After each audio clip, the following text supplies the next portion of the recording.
Harriman, the founder of Xtra Effort Solutions, a 25-year recruiting firm dedicated to helping small and medium-sized enterprise technology companies recruit go-to-market professionals.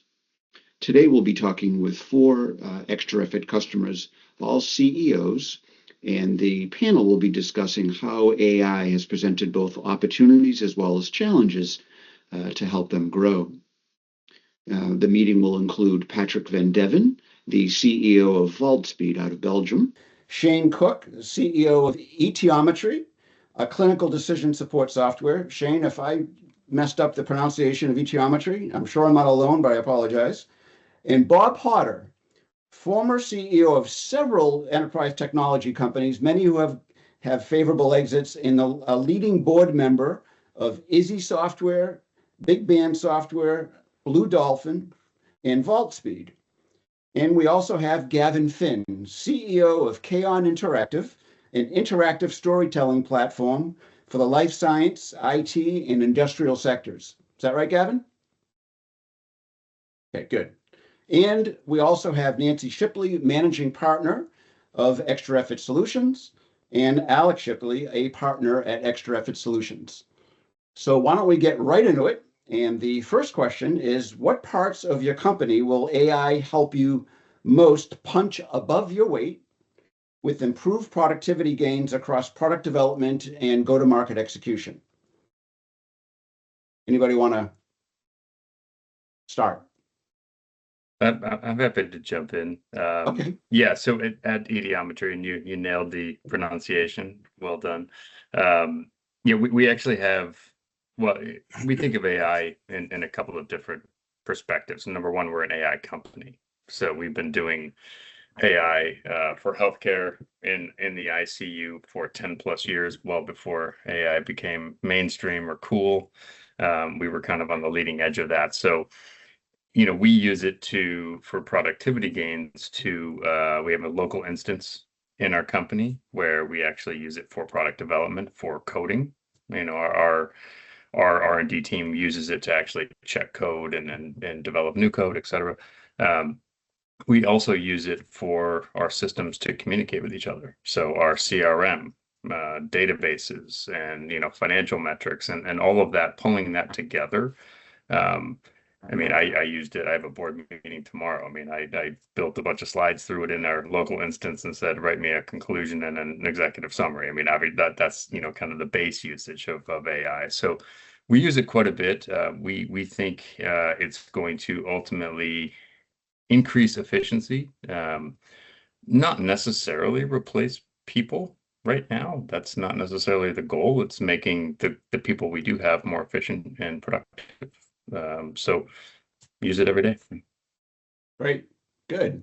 Anybody want to choose to expand upon that? Maybe I can a bit.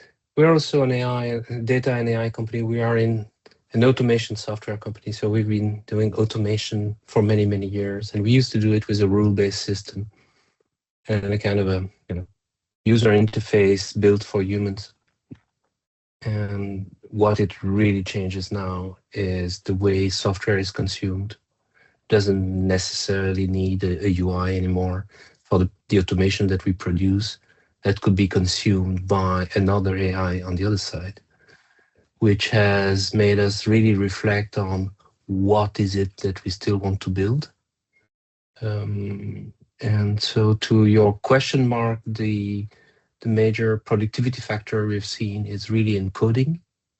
Okay. It's quite obvious now. We have pushed it to the max. There is no lines of code written by humans anymore in the new stuff that we build. It's all written by agents, supervised by very senior developers. And that has changed the way we looked at the engineering function, because we are in a quite expensive country in Belgium, not easy to find talent, very rigid labor laws. We offshored the development in Eastern Europe for many years. And that is the function that AI is now replacing at very high speed. So we're keeping some of the senior over there, but the juniors are actually literally replaced. Good.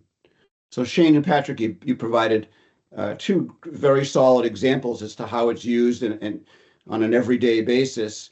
If we were to zoom out in how AI is on a perception basis as a CEO, as CEOs, how do you feel the pressure to use it for everyday value as well as to position the company to your investors and the board to make sure that it's being perceived in order to drive greater valuation?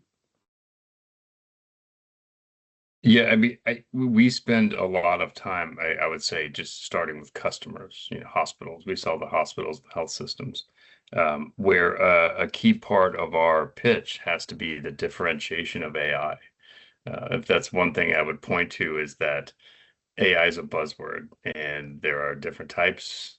You have to really go deep into that to differentiate. So, for instance, most AIs are LLMs, large language models. We're a LPM, as we call ourselves, a large physiology model. We're looking deep within the physiology of a patient in the ICU to provide clinical intelligence to make the best decisions possible. That is a much deeper level than your, chat GPTs or workflow tools that hospitals are focused on. So, from one perspective, to my board, investors, and others, we have to do that education as well, because they're hearing so much about AI, and they say, Right. well, is that going to hurt you? And I said, well, actually, high tide raises all boats. It's actually going to help us if the market is more open to digital tools like this, then that's only going to help us because we're such differentiated from those tools. So that's one aspect. I think I don't know if I necessarily feel the pressure to embrace it,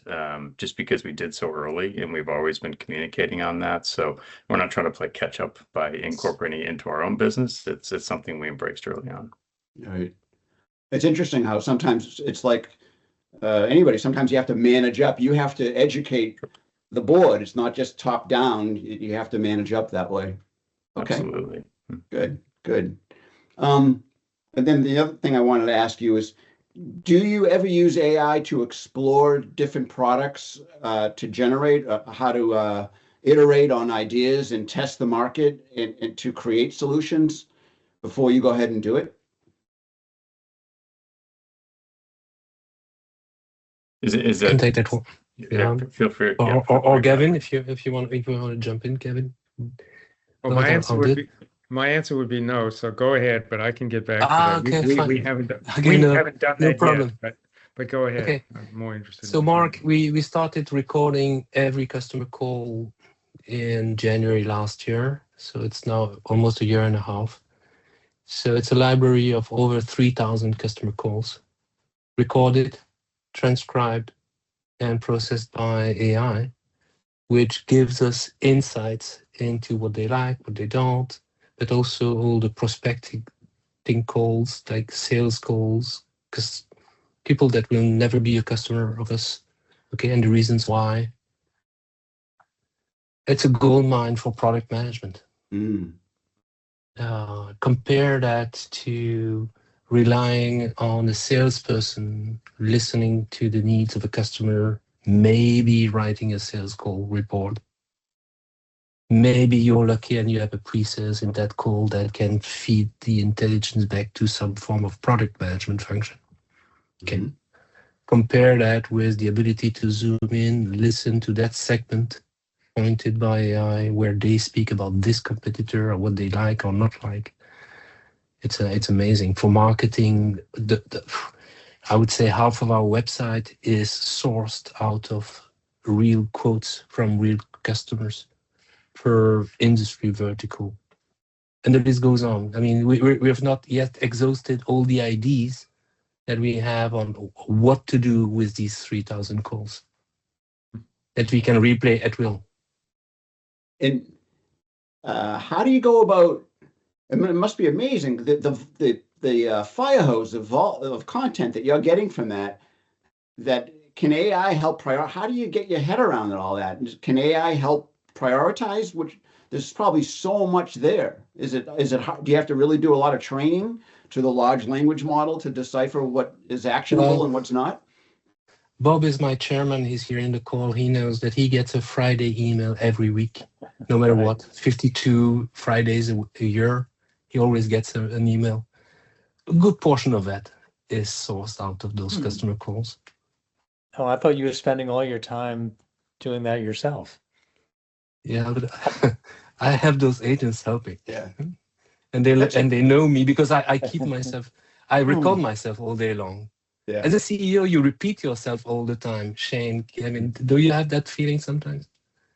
Again and again, always the same pitch? Yeah. Oh yeah. Oh my God, right? And Hey, that's Mark. yeah, go ahead, Mark. Bob. I want to make sure we don't leave one of your prior questions, right, about investors and Sure. portfolio companies and how they're implementing AI. I think that I work with 3 investment firms. I've worked for investors in the past. The portfolio companies and the CEOs are way out in front of the investors, right? They're catching up fast. They're more scared than they are pushing AI into the portfolio companies.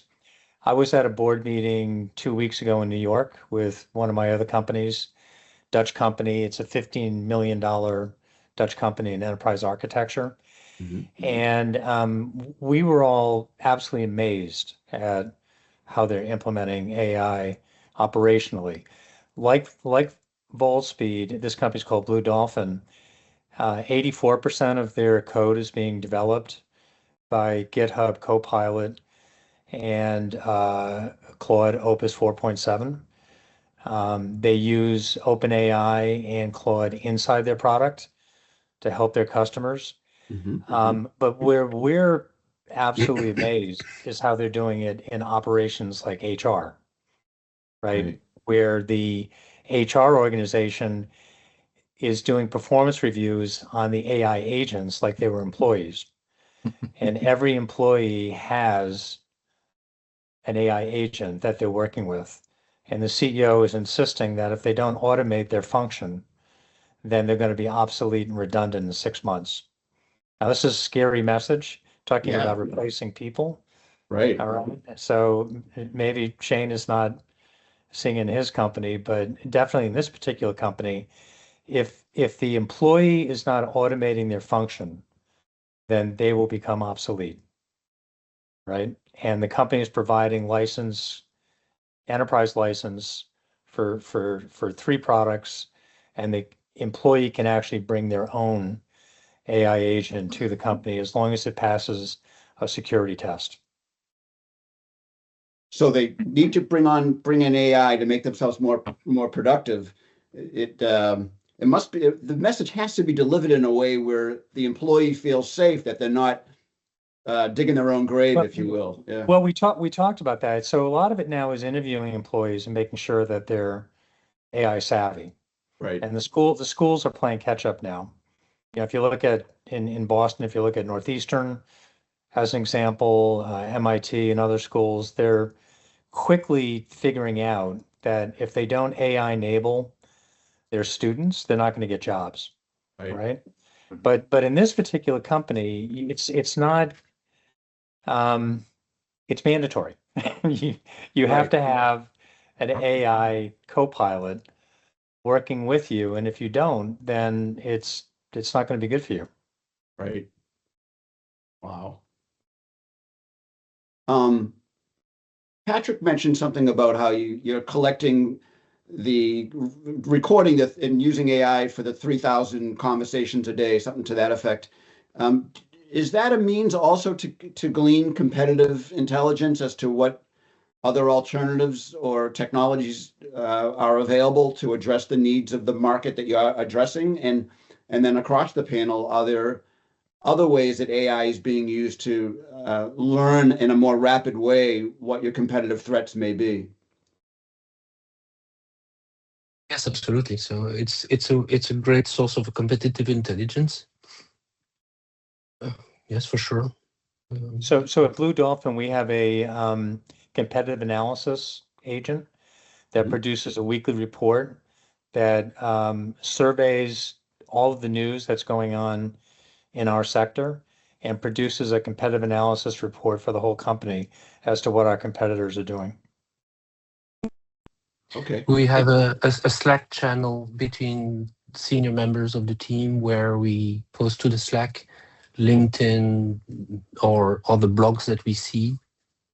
Just put the link there, and we have an agent every day that goes, reads all those links, identifies who are the authors, keep a register of these guys, because these are the ones we need to engage with when we are posting ourselves, so that we are sure that we are in the right circles and in the right momentum of the market. It captures also the buzzwords and etc. because it's changing so fast, such that we don't appear like a bit of a cliche of 6 weeks ago. Right. Like, you should not brag about having an MCP server today because it's already gone, Right. So how do you stay in the mood? It's low effort. You see something on your phone, post it to Slack. You don't need to care about putting a commentary, doing analysis, nothing, because the agent will do it for you. Right. And the agent will share the collective knowledge once a week with everybody. I think that's a great example because what you do with that information then is up to you, right? The agent's going out and collecting it, and I think that's a really good example. Our use case, we don't write code for customers with AI. Any code we write is internal, and the reason is because we have enterprise contracts with our customers, and we won't take delivery, even if it's a SaaS product. They will not let us put any open source code into anything that they're using, and they won't let us put any AI generated code into anything that they're using. So, and even companies like customers are, Microsoft and Amazon and all those who are touting AI all over the place, they won't let their vendors deliver anything to them that they're using that has AI generated code in it, which is kind of interesting, I think. But what we've found is that there's so we use it a lot, just like you said, internally to reduce the amount of time and hours that it takes, calendar time as well as, people time for a whole variety of different tasks. And the thing that it's had sort of the most impact for us in the internal side of things is creative brainstorming, where we build a lot of applications for our enterprise customers, and they're all Fortune 500 companies. And I don't know if you've encountered this, but a lot of competitors in the same space struggle to differentiate themselves. So if you ask HPE how they compare with IBM or Dell, they'll tell you, but then so that's exactly the same language that IBM and Dell use when they're saying, this is how we compete against HPE. So what we have to do is we have to find ways of telling that sort of same differentiated story, I'll use that in quotation marks, in a completely different way because they're all our customers, right? So they're all saying the same thing. So we found that getting our AI tools to be partners in the creative process has been very, very effective for us. Not necessarily to ultimately do or build. Sometimes they, as I said, do internal either coding or automation, but to help us build a better solution for the customers. And that's been really phenomenally effective. We're in the life sciences industry, as you mentioned, Mark, we're actually doing very detailed biological animations and descriptions of how things work, because we've been able to do that kind of creative brainstorming in a way that we never have before. But the thing that it's allowed us to do for customers that I think has been transformational is reduce the amount of time it takes us to build customer output, because we're not relying on the customer in the process at all. We used to ask the customer to give us all their information and their sales decks and technical information. We don't do any of that anymore. And so it's something that used to take us 12 weeks, we can do in a week now. Wow. And and the customers are happier about it because not only is it a shorter delivery time, but they don't have to do any work. So they don't have to get their subject matter experts involved and everything. So that's been transformative for us. We're still doing the development, but because we built all of these internal automation tools, we've shortened that as well. Yeah.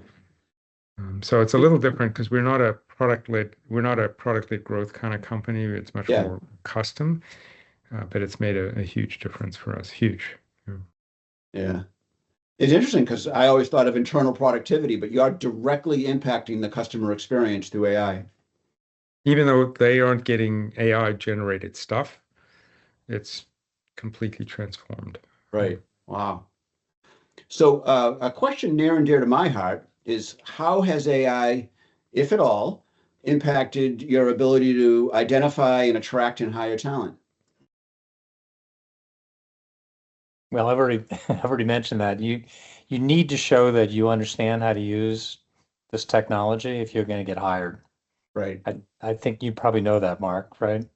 Yep. And I'm working with my alma mater right now to make sure they are teaching AI in every department, not just computer sciences and Right. business, right? And if the applicant doesn't have evidence that they know how to automate their function Mm-hmm. and be productive, then generally they're going to have a hard time being hired Right. in any of my companies.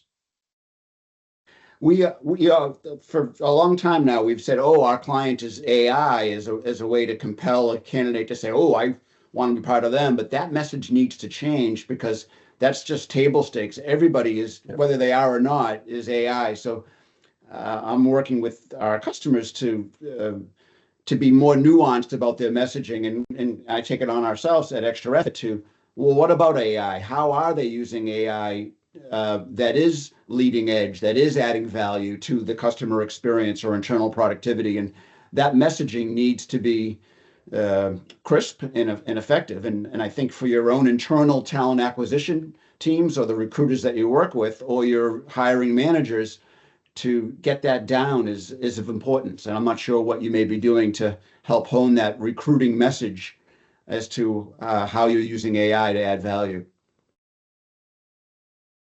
Well, Yeah, one I of the mean, challenges we have, actually, I think you might even know this. I mean, so for Patrick, I spearheaded getting co-op students into VaultSpeed, and we had a spec. And what I'm noticing in the resumes that I'm seeing is that they're using AI to tailor their resumes to fit the spec that we're putting out there.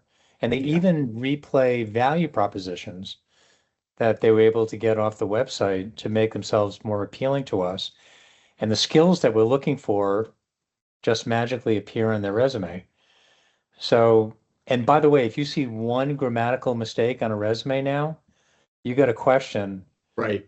how good that applicant is. They haven't even run it through ChatGPT to make sure that it's proper English. Good.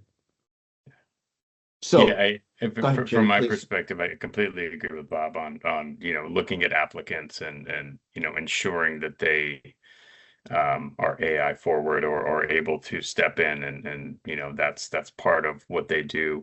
That's critical. I also think just from a company budgeting and recruiting standpoint, when you go through your budget cycles every year and of course you poll your team and you come up with, oh, we need 50 new people to do, what we want to do. Of course, that's always the case, right? But then when you actually bring it down to reality, it's much less than that. But I think that's changing the conversation in budgeting to be, when someone says, oh, my team is struggling with bandwidth, it's how much is that team embracing AI? Is there something that AI could do instead of hiring that FTE, which is $150,000 a year?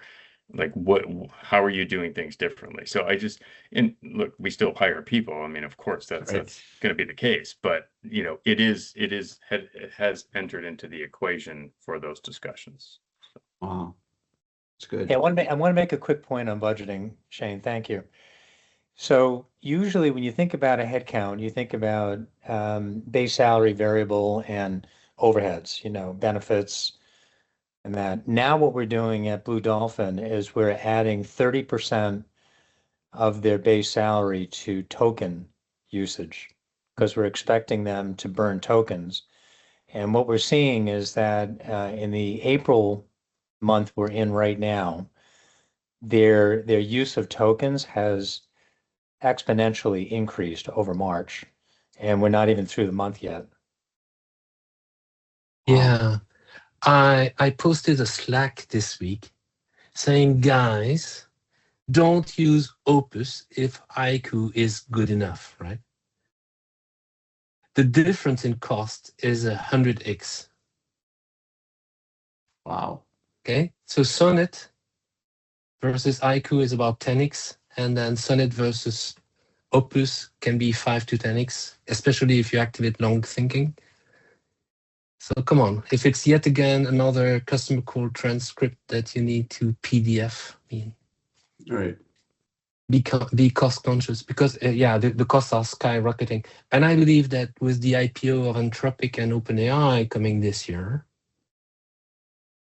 we will get more transparency on their true cost, because they need to file their application for IPO. How do you call that in the US? Like the Security Exchange Commission. Mm-hmm. Yes. All right. So we will see how much this business is subsidized. I don't want to sidetrack the conversation, but I think the cost is on the rise, that's for sure.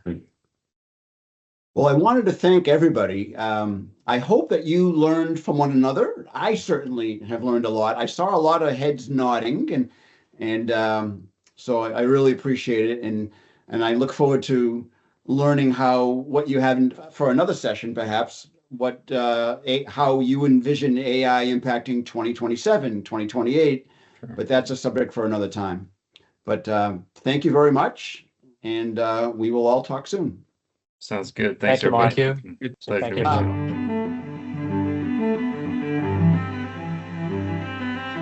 you all.